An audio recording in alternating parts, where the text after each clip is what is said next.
incredible that you turned Paul George into the number of draft picks that you turned into, and the NBA's best player in 2025, Shai Gilgeous-Alexander. Yeah. It takes a lot of luck, I think, in terms of... You get some fortune with the Chet the lottery. NBA lottery yeah. and all of that, like just landing the right pick, but you also have to hit on those picks. To hit on Chet, obviously, and J-Dub, who is an NBA All-Star this year. I mean, clearly one of the top, 20 to 25 players probably in the league at this stage of his career, and he's only in year 3. It's a very bright future, and I get kind of annoyed with the number of people throughout this finals series that talk about, like, this team is going to have plenty of opportunities. Yeah, right? You never They're going to know. have plenty of opportunities to win titles. This might be the first of many. That's what everybody said about the 2012 group, and they never got back, right? You can't ever take it for granted that you have a team fully healthy and doesn't, run into the wrong type of obstacles at the wrong time to get to this point and even put themselves in position to win a championship, much less get it done, right? I mean, a lot of people felt like the Thunder were going to cruise through these NBA finals. They were favored in every game. They were favored to win the series by heavily a historic lopsided spread. And at the end of the day, it goes 7, and they were pushed tonight. And, my heart breaks for Tyrese Halliburton, obviously, going down with the injury and probably out for next year as well. I mean, that is a long injury to recover from. You hate that for him. It also opened the door for T.J. McConnell to go T.J. McConnell. I mean, you can make the argument that T.J. McConnell was the best pacer in this entire series, or at least gave them the right stuff to keep them in some of these games. But, I mean, the Thunder were pushed to 7 games in a series that everybody just said they're going to walk through, right? And I don't think you can ever take these for granted. You never know when everybody's going to be healthy. You never know how, contracts might ultimately, disrupt keeping a team together. I very much, I think, throughout this finals, tried to stay away from, something like this is the first of many, or like this is about this championship and capitalizing on this opportunity because it may never happen again, and they were able to do that. 1,000,000%. You just don't know, and you would think if anyone would know that, it would be Thunder fans. That's right. I mean, after what happened in 2012, that group never got back to that stage again, despite having Russell Westbrook and Kevin Durant and obviously all the players they had around those guys, Serge Ibaka and whatever else. They never got back there, and you just think of all the right moves that Sam Presti has made to kind of bring it back to him. You hit on, we talk about Jalen Williams, some fortune with Chet, he goes number 2, but Casey Wallace, Aaron Wiggins, you make smart additions. Alex Caruso, they don't win this title without him. What a great trade that was. Yeah. Isaiah Hartenstein, a perfect signing that they needed after last year. It didn't have enough size, that loss to Dallas. They went and got Isaiah Hartenstein. He was a huge difference maker, obviously, in this entire season. But obviously, at the end of the day, it all comes back to Shai. And the fact that you flip Paul George for Shai Gilgeous-Alexander and all those picks. Yeah. I don't know if he knew Shai Gilgeous-Alexander would be this good. Obviously, there was hope, right? I mean, he was the centerpiece of that trade. But the guy, you asked me on the end zone after Game 4, is he the best Thunder player ever? I was a little hesitant. He's there now. No How question. Can you make he's the there argument now. Otherwise, yeah. And they did that in a trade, in a rebuild trade. They went and just found Ho Hum, the greatest player in franchise history, Finals MVP, League MVP, led you to a championship. I mean. It's just unbelievable how many of the right moves. There was a couple misses along the way, but how many of the right moves that Oklahoma City made to get to this spot. It's just, it's incredible. It's an unbelievable job. Spoiler alert, no GM in the history of any sport is 100%. Sure, right? You're going to miss on some. But Sam Presti not only has a really good percentage of hits, but he has big hits, right? I mean, he's not just hitting singles with a lot of these picks. I mean, he's hit home runs, and even with trade acquisitions and free agency, he's hit home runs. I don't think you can say enough about the job that Sam Presti has done. And look, it's twice, right? He built an incredible core the first time that never won a championship. And after Kevin Durant left and you got nothing for what was the best player in franchise history at that point, he turned it into what we have now. And, I mean, it's pretty incredible the job he did. Now, I wanted to talk about the draft picks, but then I wanted to transition into a couple names that you mentioned, Alex Caruso and Isaiah Hartenstein, because this time 1 year ago, OKC loses to Dallas in the second round. They were the number 1 seed in the West. They were great in the regular season. We saw some glaring deficiencies from them in the postseason. Clearly, 2 of those, J-Dub and Chet, matured this season and took giant steps in the right direction. No doubt. J-Dub specifically took giant steps in the right direction to become that Robin to Shai's Batman, if you will. But you look at the team overall and some of the weaknesses, and you have this lottery pick invested in Josh Giddey, who was a starter, and I think some people viewed him as one of the best 5 players on this team, and it was clearly a point of weakness for them last postseason. To turn that into Alex Caruso, who the Thunder don't win this title without Caruso. No doubt they don't. I mean, to turn that into an all-world level defender, spark plug, just guy that comes into the locker room and everybody embraces out of the gate, has that championship pedigree for these guys to lean on a little bit. I mean, that's amazing on its own. And then the free agency acquisition of Isaiah Hartenstein, who, again, you mentioned it, they lost to Dallas because they didn't have size. He not only, I think, answered that bell with the size, but, I mean, there were times this season he ran the offense, and we saw it throughout this postseason run, how good at times he was in running the offense. And, I mean, he provided so much that this Thunder team needed. Those two guys collectively, I think, share a big portion of the pie in terms of, responsible for winning this championship. Phenomenal additions, both of them. They don't do it without either of them. Alex Caruso in particular, obviously Hartenstein too, don't get me wrong, but Alex Caruso, what he gave this team from like a leadership standpoint as well. I mean, obviously he's won a championship before. He's kind of done that. They all make fun for being the old guy. He's like an extension of the coaching staff. Like, he has just been the perfect fit for what the Thunder needed. And it's just funny because you think of last year's team, obviously the 1 seed last year, we all thought they were close last year, but this year's team is so much better than last year's team. I mean, you flip Josh Giddey for Caruso, you add Hartenstein, and then obviously J-Dub and Chet take big steps forward, and Shea is better than he was last year. I mean, he continues to get better at a rapid rate every year. Just the fact that they took a good team that was the 1 seed, that lost the second round, it was disappointing, and they made it way better in one offseason somehow. Again, it's unbelievable. Sam Presti continues to do this year after year after year. He just makes the right moves and pushes the right buttons over and over again. And finally now he gets rewarded because this was the one thing missing. He never actually had a team get over the hump. Now he has. I refuse to talk about next year and defending because the championship celebration is still going on right now behind us on the floor. Yeah. We've only begun the celebration. I would imagine around the state of Oklahoma, the celebration is going to go into the early morning hours of Monday, and we obviously have a championship parade beginning at 10:30 on Tuesday morning. Let's at least get through a parade and exit interviews, and then we can maybe start to I'm sure the odds are out. The odds are already out 100%. I got the email notification that betonline.ag has released the betting odds. I didn't look yet to see what the Thunder were, but they have been released 100%. This is so hard to do. It's so hard to accomplish, to go through 3 playoff rounds to just get this opportunity, and then to win 4 games out of 7 against the best team from the Eastern Conference. It's so hard to do. Let's not skip past this accomplishment and start looking forward. Especially in modern NBA. How many years in a row have we got a back-to-back? What is it, 8 years in a row? Yeah, I think that's right. I was going to say 7 or 8. We've had a different champion. It's pretty incredible. So, all right, let's take a timeout. Along with Josh Callaway, I am Colby Daniels. The Oklahoma City Thunder are your 2025 NBA champions.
They did it. They took Game 7, and the OKC Thunder are NBA Finals champions. And it's going to be a really fun offseason, I think, for this Thunder team and for the people of Oklahoma. It was a pretty wild game. I mean, I think the biggest question was what type of urgency would OKC show up with after it was completely lacking in the Game 6 loss? Yeah, I thought they came out pretty good. I honestly kind of thought the Tyrese Halliburton injury kind of threw the game into a bit of a funk. It absolutely did, for both sides. Yeah, for both sides. It was like Oklahoma City didn't know. Even the vibe in the arena was kind of weird for a little while. It was almost like, do we still cheer? Is it okay if we still get hyped up for this game? And it kind of was just ugly basketball, like you mentioned earlier in that second quarter. But in the third, they got it going. That Lou Dort moonball three. That was one of the moments when you kind of feel like, okay, they may have something cooking here. You mentioned the J-Dub kind of crazy roll to get up 9, and then from there they kind of just got a big lead. Indiana made their move late. We knew it was going to happen, right? We knew it was going to happen. But they fended them off down the stretch. Oklahoma City played a really good second half. Even in the first half when the offense was ugly, they were still defending. They always were defending tonight. And if you defend at a high level like they were and they have all year, you're always going to give yourself a shot to give the offense time to find it, and that's kind of what happened tonight. Gave them time for the offense to find it. To your point about defense, the only time in this game that I really even thought defense was the stretch in the third quarter where it was the T.J. McConnell show, right? I mean, T.J. McConnell literally kept the Pacers in the game because the Thunder were scoring and T.J. McConnell would come to the other end and answer. I think there was a stretch of 5 of 7 possessions where T.J. McConnell scored for the Pacers. And, again, the Thunder were getting buckets on the other end, and T.J. McConnell was a one-man show for Indiana. I legitimately think nobody could stop him. If Indiana won the title, he would have or should have won Finals MVP, which is It would have been a crime if he had not been Finals MVP if Indiana wins. But, obviously, again, the defense was so good. Outside of that stretch, I never had a moment where I thought the defense is not really playing well. It was really on the offensive end that most of the negative thoughts, or questionable thoughts about what this team was doing came to my mind. There was the second quarter overall, really from start to finish, I thought was just ugly basketball. The Thunder seemed out of rhythm. The Pacers seemed out of rhythm. Weird whistles. The pace of the game was sort of disrupted, and the game had no flow in the second quarter. And I thought the fans tried to elevate and tried to get loud and tried to, bring some energy and lift this place, but the level of basketball just it didn't leave a lot to be desired. And then again, the third quarter was fantastic. Ton of big shots made by the Thunder. There was a point where the game is tied in the third quarter. The Thunder hit 3 threes in a row. Mm-hmm. The last one was that J-Dub 3 that bounces around and goes in, and everyone held their breath. Everybody held their breath, and then the place just goes nuts. And really, I thought from that point on, the Thunder had a pretty good stranglehold over the game. Again, we knew the Pacers were going to make a run. They absolutely did make a run. I thought maybe the Thunder got a little bit too greedy in the fourth, just trying to hit the kill shot instead of staying aggressive and really putting them away. But that's just little things. They ultimately took care of business and relied on the defense down the stretch to get it done. Yeah, the fact it's funny is one of those things that it'll get lost in time. The fact they were trailing at halftime tonight. Right. And I think of what I think was pretty and arguably the biggest win in Thunder history before this year, Game 6 against the Spurs in 2012 to go to the finals. They were also trailing at halftime in that game, but nobody remembers that, right? Because at the end of the day, if you get the job done, nobody cares how you do it, right? And the first half was ugly in a lot of ways, but they found it in that third quarter, and in the fourth, obviously managed to push it out.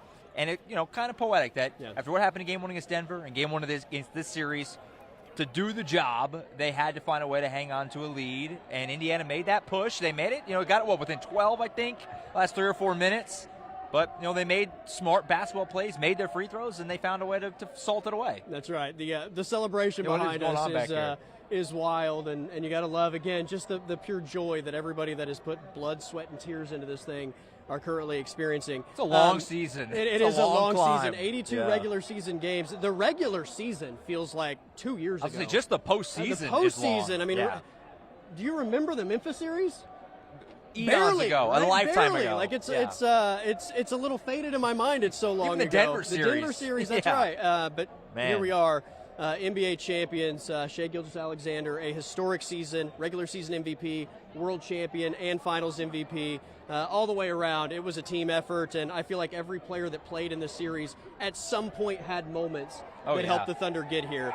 Thunder are your 2025 NBA champions. They take Game 7 here at the Paycom Center. Along with Josh Callaway, I am Colby Daniels. We'll wrap up with final thoughts here in OKC.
The Thunder are the 2025 NBA champions. Along with Josh Callaway, I am Colby Daniels from the Paycom Center. I feel like the party, for some weird reason, is ramping up, right? It got revved back up. It kind of died down a little bit, and the place started to thin out. And I feel like everywhere. The celebration is just getting supercharged right now behind us, as I think it's a lot of Thunder personnel right now that are, just enjoying. Just got off. Just got done how working. much hard work goes into this outside of the players that play on the court. I mean, organizationally, there's a lot of people that put work into this to make it happen. The security people, that's right. The concessions, I mean, everyone is like, you could see it. The emotion was so high in here when it ticked by. It's just awesome. It's so cool. All right, before we get final thoughts, let's check in with Grant Palmer, who's in downtown OKC with Thunder fans who are enjoying this championship and celebrating, I would imagine, into the morning hours. Grant.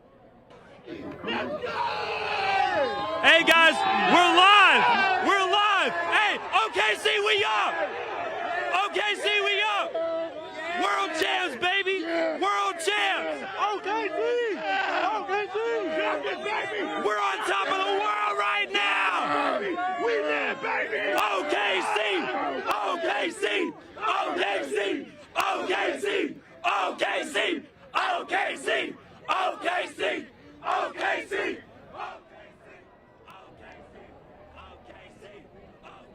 All right, that is Grant Palmer. I love the fact that the fans are that excited, going absolutely crazy. That's how you celebrate a championship, right? That's how it's done. You climb light poles, you jump into the river, you just you lose your mind, right? You do things just out of pure joy. and ecstasy as your team wins a championship. That's what fandom is all about. No, 100%, man. I mean, and, for this franchise, it's never had it before, right? And it's the only pro sports franchise we have in Oklahoma, right? So Oklahoma, Oklahomans are going to enjoy this, and they should. It's going to be, I think, a pretty fun summer around Oklahoma City this year. It's going to be a fun couple days. We have the championship parade on Tuesday morning at 10:30. So go ahead and use whatever sick days or vacation days you have. Get your sunscreen ready. Get your sunscreen and all that good stuff. Stay hydrated.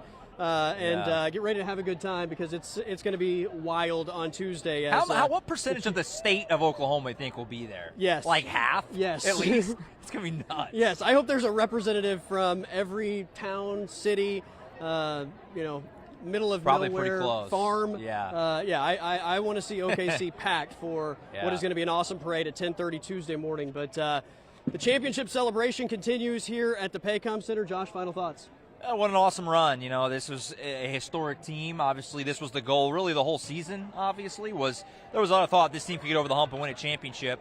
And that was the mission the whole year. Going back to the play-in, the in-season tournament in Vegas, going back that far, which you talk about something that feels a lifetime ago.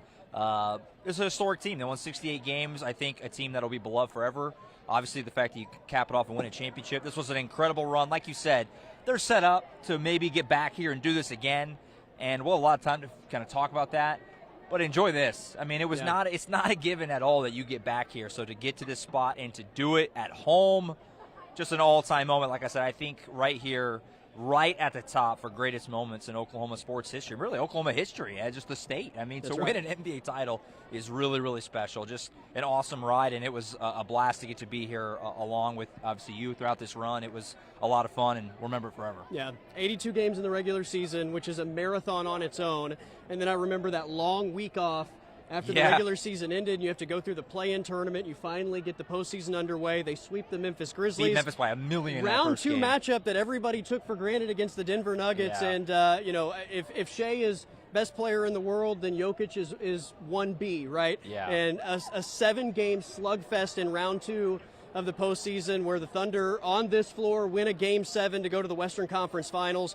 5 games against the Minnesota Timberwolves. On this floor, the Thunder punch their ticket to the NBA Finals. They get the Indiana Pacers, who were, along with the Thunder, the best team in the league from January 1st until now. And you get an absolute slugfest back-and-forth war in this final series. It goes the distance. Game 7, an iconic Game 7 here at the Paycom Center, and Oklahoma City is your NBA World Champions. What a run it's been. A special thanks to our team back in the studio, and I got to say thank you to Marlena Wilson, who's done a great job for us this entire postseason. Along with Josh Callaway, I am Colby Daniels. The celebration continues. The Oklahoma City Thunder are your 2025 World Champions.